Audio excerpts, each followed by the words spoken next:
This is a shock, and what a shock prophecy. Mama is saying, but hey, Nabani saying, oh, like our giant and this is swinging now by. Before we go into your story, and I said, yeah, Eddie's asem winning a buy. I had no bar, sorry, Anna. About you, my couple members bar. You okay when you're suffering in Batuan, and I say, oh, you intino. I'm not a one and I say, not in Kosubio. Inti Papa bought Fridays all night, and maybe I bow. But no feed them in Quasso beer. Okay. Inti Power and Baziana Oba. Nebani saying a papa can't say prophecy bia, and no papa, and nay our Yama. I mean, Yama be cause. Can you please tell us a little about the air course who know Papa and Tem? Mama and Papa Jay, and I'm from 2. Okay. And I say, which from 2 SSO? SS2. Okay. Okay. T like our Jay Musa, meaning the year me papa. In the year no. Suddenly no say, or person meeting I say, could no. Then I'm Busane say, or person meeting I say, wait. Tobo. Era Tobo, who are solid them now, Kasa. Please take your time. You are in church. Don't say men can't say ma. The whole world is watching us. Please don't say. Papa say or no better na say. Then Papa say obe. The father want to marry the daughter. The father want to marry the daughter. Let me say it in tree. Ne papa no who say ne ba no we na waso niama no. O person no aware ne ba. So did you also agree to what your father said?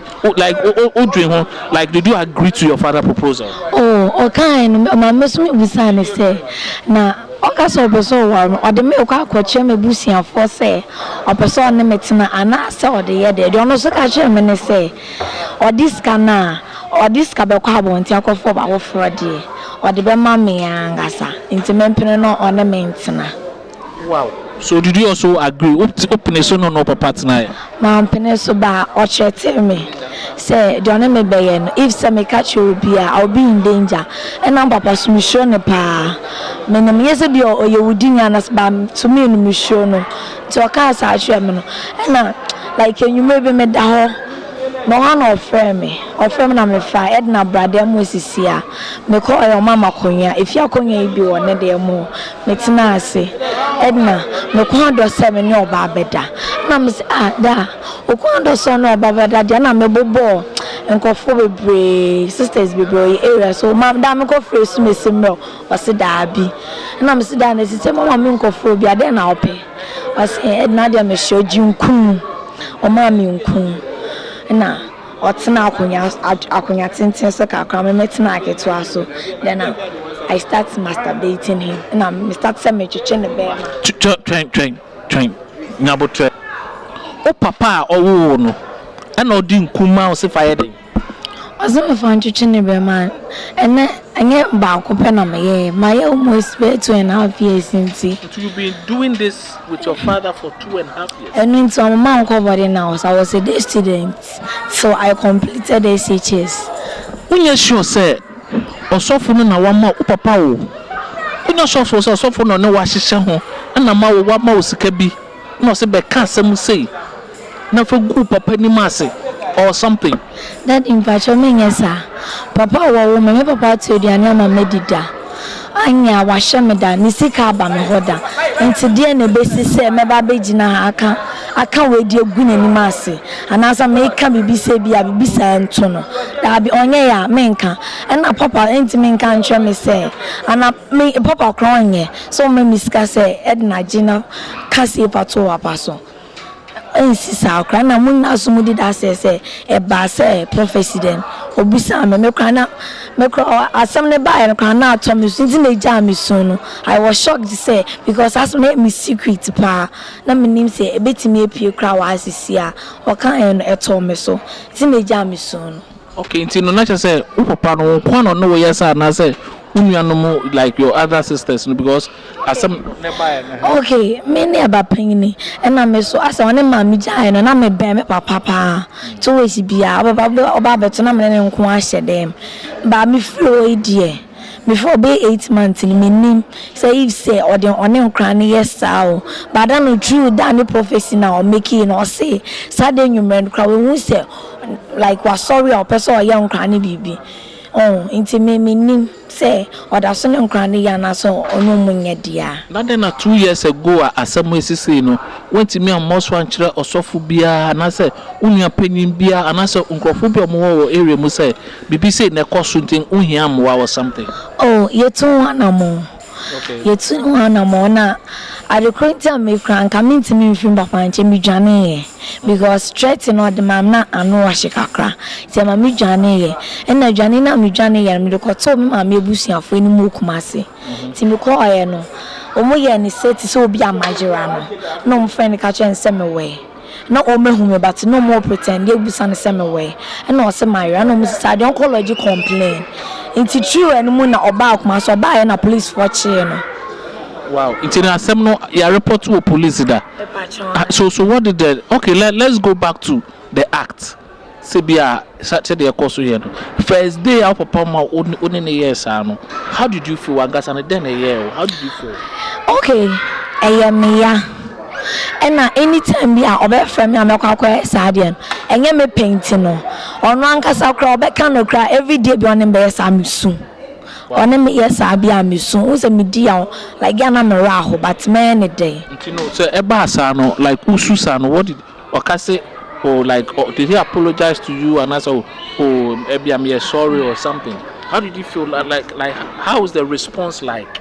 Like one can sad that say bia say and as say ebi oye we na misu na bia ono no ho aba na wie no me yes aman ho barrier edna kafra na ma sorry akwakoda de obeka no no so ade just obesa masa aba be it na say every night bia de say de sisuwa no I was say me ye it be due from 3 e mo ka say e medal because yetimi ye evening classes me ade o ma me koda me ko high dan me no be kotena and no cry every Saturday be osama me be fie be Saturday Sunday nwemeye Sunday nwemeye Monday ahomachi me sorry ayi ansa na mabese na ko school enti efi ona na mete no me cry wasi no me denya me aso cry say me ti me pass it was because me cho wasi na me yes ade no enti enyame adumbi and now who me na me ti me pass it was nka obi anko feel totally. So you answer that time no unni like maybe unamfufobia no no musua de esusu hu nkyere almost say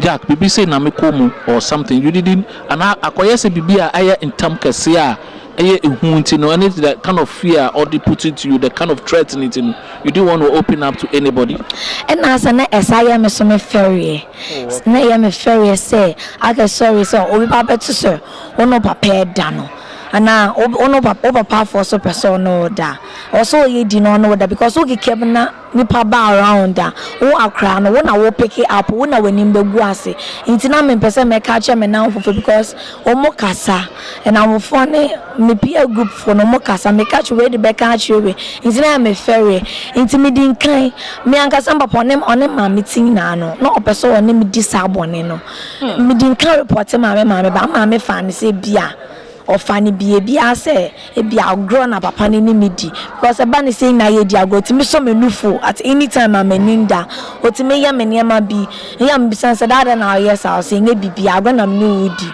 enti me hu say on ma meeting na no o person on me yes enti me ma me man ni chance kakra na o jare ne ba ye enti na aso nya me ho kwan mo on me yes no but on ti me no one did you have sex with your father or did they die did you ebia oda ho na hu so butu so or something did you try to have sex with you unknowingly or something oh me feel is bida me feel because some kwaya me share pants otina ho metina say inti meka kra na wo me nakedness ni nada metina ho na maba me name na otina akonya kese inti wo me na wo so so na wo papa te ho a wo don't you think that why now you were enticing your father into that daddy the American I say me was na missing kano and I say onkofo bebe so beka say bia ncho na me twa to papa ne so and I say daddy na nya me pio na nya me pe se enya wo pese ono papa te ho a meba nyabotre enya wo pese ono papa ho a wadwale wi no na you will not wear your panties wakotena papa nim na we bi wo na mu. Did you get to a point in your life where you also develop some love for your father when it comes to those things? Never. Me funny say oya me papa eye de okra no eye papa na sise ready abrabo ne kra ko na ono papa beda emusu kese be na pesa me bon me nya sa odo no kra ma no de one me ye no na ase me sure ni sa enya me penit no ose me ye but se me nya odo ma na nka o tell people say na me do me papa nti na ya me pese me ne ye sa na me ni sa feeling ne ma no kra njanu nti no ma me ne be me bia ankasa o ma me fa be ma danfo ye wi awo hotel be tse me ne be me gyan kra obedi di matem na akobo ani fi akobo no ne ma basa bi nti me wo se mbapa no na e kra no na o twe na opeso ne metena pa se opeso o ware me ne bia ma me ho kwan ni ntia. Wow, it's getting serious. Some of these stories is unbelievable. I mean, it's only Shiloh. I mean, BB say no. I sorry the open or Betty me no can say I mean, as some look at top so you can see that I'm even tearing, but I'm trying to control myself. But so after the prophecy na Papa born Pie Mount, how are you feeling right now? Oh, first day na daddy yes anyway and obebusa o ma yako baby akoswe na me ye basa pa and na me kofi na me so ade chin the whole day bisunsa because na asem wo ye me hinta sempa it was my secret and na me nim se be pie mu wa hakra asa ya ade ayakata so ya ade na mebusuafo no ye ko police station yo mbe yi be fie be kan asem no ti ye kaso no bi anfa anko be bia na asem entene ye me secret and obi asonte sa asem we nti da kan san we ye no na say me wadwire me na like me who me ye bote nti omo call police station omo ko yi asem the police station the ba fi me ma ewo hefa ewo Kumasi hefa Kumasi Zongo police station ka Zongo like which Patemu Ben na motivo Kumasi. Okay, yeah, Kumasi or watch them Patasie. Okay, teacher them Patasie Zongo police station. For references, you can go there and verify to know whether there's such a story there or something. I mean, the story keep going and going and going, but I promise you that we'll make sure that we'll follow up on this story, and whatever the truth is, if possible, we'll try and talk to the father to find his side of the story to find out the truth about this whole thing. And I want to say thank you so much for your time. Nyami Shrao. Nabomodin said next year, Shiloh 2020, you're going to be here. And what's the message do you have to tell your friends who are home or meant to me and Shiloh? Assemble or bet me person catch them. Oh, Omo na moment when met me catch you say. Baby, Edri Shula. Oh, baby, cock class sign. Now, Baba experience the power of God. Me ba say no. Me juma something am the bar. And now. Daddy, nyame afa daddy so amana sa kama asem ne wie ma mehu se sisi ame me wan hutom I'm free because enam de number pa ne me nem bia na me dwene but sisi an mehu se ma ye free bibi e free me mu enti wa mbashilo no me encourage you say next year 2021 me sure wa brana obaso nyame ensabeto so but you also did the same. What's your name? But your friend Edna, thank you so much na nyame boy be say share you. Thank you so much.